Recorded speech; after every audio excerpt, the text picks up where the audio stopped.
Welcome back.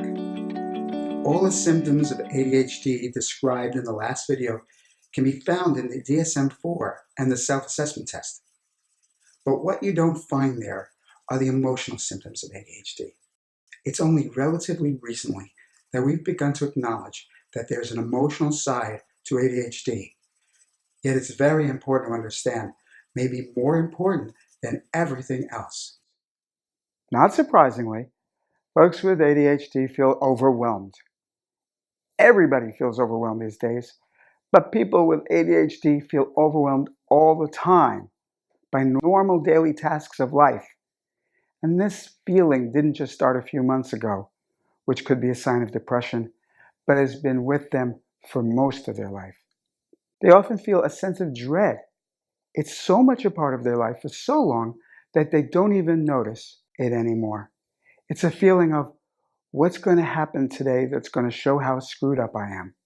Which leads me to what Dr. Dodson has called rejection-sensitive dysphoria, or RSD. Folks with ADHD have a pervasive feeling that they have let themselves and other people down. At times, this comes from the knowledge that they haven't achieved as much as they know that they were capable of, given their intelligence and abilities. But sometimes, no matter how much they've done and how far they've come, they still feel like they failed.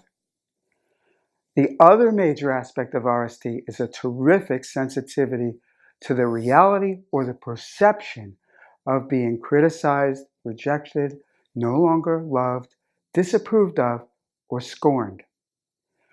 Criticisms that someone else might take in stride can go through a person with ADHD like a knife, literally. It's a visceral feeling.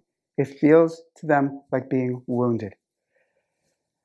Feeling sensitive like this is so unacceptable, so uncool socially, especially for a man, that people with ADHD try to avoid any situation that could trigger this feeling. And when the feeling is triggered, they can react with short but intense bursts of defensive anger. Whenever I hear about a person with ADHD getting way too angry, I can always trace it back to a moment when they felt either unloved, deeply criticized, or looked down upon.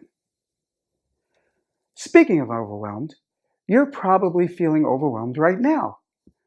You're thinking, I never thought I had so many problems at the same time. Please don't go down the tubes over this. The first step to taming these problems is to name them.